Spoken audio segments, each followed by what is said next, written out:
شکار هرمس 900 در آسمان اصفهان. پدافند هوایی ارتش جمهوری اسلامی در منطقه اصفهان یک فروند پهپاد فوق پیشرفته هرمس 900 رژیم صهیونی را ساقط کرد.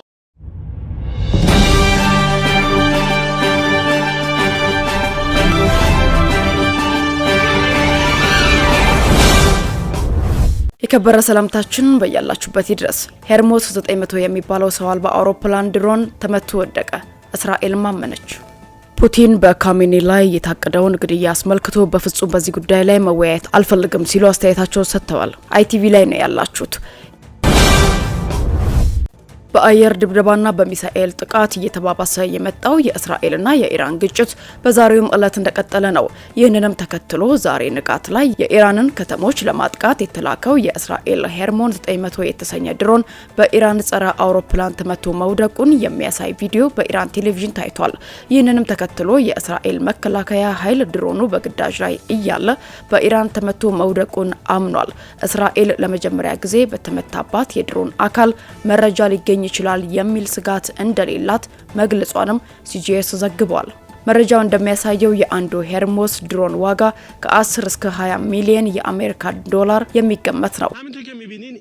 پهپاد فوق پیشرفته مجهز به 2 کن حمل موشک بوده. هر کن همینطور که میبینین 4 موشک درش جا میگیره که با زبان عبری هم نوشته و حتی فرصت نکرده که این موشک ها رو شلیک کنه و یه دونه از موشک ها رو میبینین که اینجا افتاده و سالمه.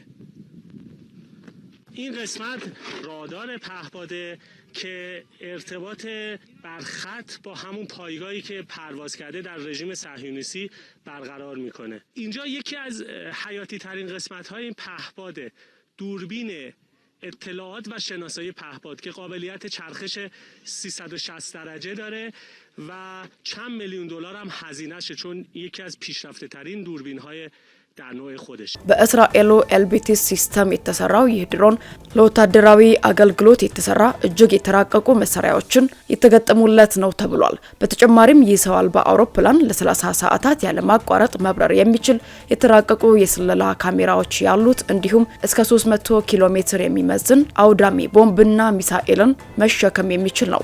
ከእይታ ተሰውሮ የተሰጠውን ኢላማ መቱ መመለስ እንዲችል ተደርጎ የተሰራው ዘመናዊ ሰው አልባ አውሮፕላን እንደሆነ የዘርፉ ተንታኞች ገልጸዋል። እስራኤል ኢራን የኒውክሌር መሳሪያ ካመረተች ስጋት ነው ማስቆም አለብን በሚል ሐሳብ በኢራን የኒውክሌር ጣቢያዎች ናቸው ባለቻቸው ስፍራዎች ላይ ተደጋጋሚ ጥቃት ስታደርግ ቆይታለች። ከዚህ ባለፈ የኢራን የኒውክሌር ተመራማሪዎችን እና ከፍተኛ የጦር አዛዦችን ኢላማ በማድረግም ገላለች። ኢራንም ለተደረገባት ጥቃት አጸፋ የመለሰች ሲሆን እስራኤል ላይ ከ400 በላይ ባላስቲክ ሚሳኤሎችን ተኩሳለች።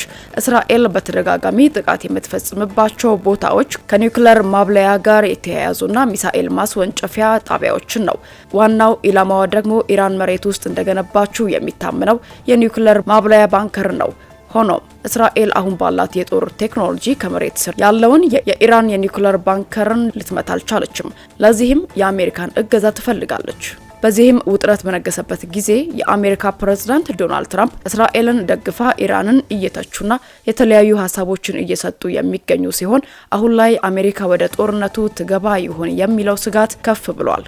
ይህም ኢራን ላይ ስጋት ፈጥሯል። ኢራንን ያሳሰባት የምድር ውስጥ የኒውክሌር ጣቢያዎቿን መምታት የሚችለው ጂቢዩ 57 የተሰኘ ቦምብ አሜሪካ በብቸኝነት ስላላት ነው። ይህም ክብደቱ ወደ 14000 ኪሎ ግራም የሚመዝን ቦምብ ከምድር በታች እስከ 60 ሜትር ድረስ በመዝለቅ ጥቃት የማድረስ አቅም ያለው ቦምብ ነው። እናም እስራኤል ይህንን ቦምብ አግኝታ ከተጠቀመችበት አሜሪካ በቀጥታ የጦርነቱ ተሳታፊ ሆነች ማለት ሲሆን ይህም ደግሞ በመካከለኛው ምስራቅ እጅግ የሰፋ ጦርነትንና አለመረጋጋትን እንደሚያመጣ ተንታኞች አስቀድመው ይናገራሉ።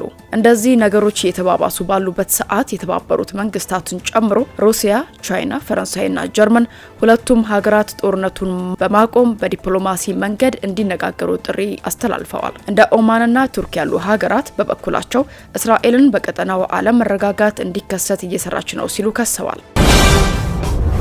እስራኤል የኢራኑን ጠቅላይ መሪ አያቶላ አሊ ካሚኒን ለመግደል ወጥና አሜሪካ ውድቅ ማድረጓ በተሰማ ማግስት ይህንን በተመለከተ አስተያየታቸውን የተጠየቁት የሩሲያ ፕሬዝዳንት ቭላዲሚር ፑቲን በፍጹም በዚህ ጉዳይ ላይ መወያየት አልፈልግም የሚል ምላሻቸውን ሰጥተዋል። የጠቅላዩ መሪ አያቶላ ካሚኒ ሊገደሉ ስለሚችሉ ሁኔታዎች የተጠየቁት የሩሲያው መሪ ስለሚቻልበት ጉዳይ በጭራሽ መወያየት አልችልም፣ በፍጹም አልፈልግም የሚል ምላሽ ሰጥተዋል። ይህንን ሁሉ እሰማለሁ ግን ልወያይበት እንኳን አልፈልግም ሲሉ በቲኤንቲ ፒተርስበርግ በነበረው የኢኮኖሚ መድረክ የጎንዮሽ ውይይት ለጋዜጠኞች ተናግረዋል። ቀደም ሲል በአጃንስ ፍራንስ የኢራን የሩሲያን እርዳታ ጠይቃ እንደሆነ የተጠየቁት ፑቲን የኢራን ወዳጆቻችን እርዳታችንን አልጠይቁም ብለዋል። አሜሪካ ከእስራኤል ጋር ተሰልፋ ኢራንን ልታጠቃ ትችላለች የሚሉ መላምቶች ተበራክተዋል። በአሁኑ ወቅትም አሜሪካ የተለያዩ የጦር ሰፈሮችን የሚገኙ የጦር ጀቶችን ጨምሮ የጦር መሳሪያዎችን ወደ መካከለኛው ምስራቅ እያንቀሳቀሰች መሆኑ ተገልጿል። በቀጠናው ወደ 40 ሺህ የሚጠጉ የአሜሪካ ወታደሮች እንዳሉ የአሜሪካ ባለስልጣናት በቅርቡ ተናግረዋል። ባለፉት ጥቂት ቀናት ቢያንስ 30 ወታደራዊ አውሮፕላን አሜሪካ ከሚገኘው የጦር ሰፈሮች ወደ አውሮፓ ተንቀሳቅሰዋል። ሁሉም የጦር ጀቶች ተዋጊ ና ቦምብ ጣይ ጀቶችን ነዳጅ ለመሙላት የሚያገለግሉ የአሜሪካ ወታደራዊ ታንከር መሆናቸውም ተነግሯል። የአሜሪካ ኒሚትስ የተሰኘው አውሮፕላን ተሸካሚ መርከብ ከበርካታ የሚሳኤል አውዳሚዎች ጋር ከደቡብ ቻይና ባህር ተነስቶ ወደ ምስራቅ እየቀዘፈ መሆኑም ተሰምቷል።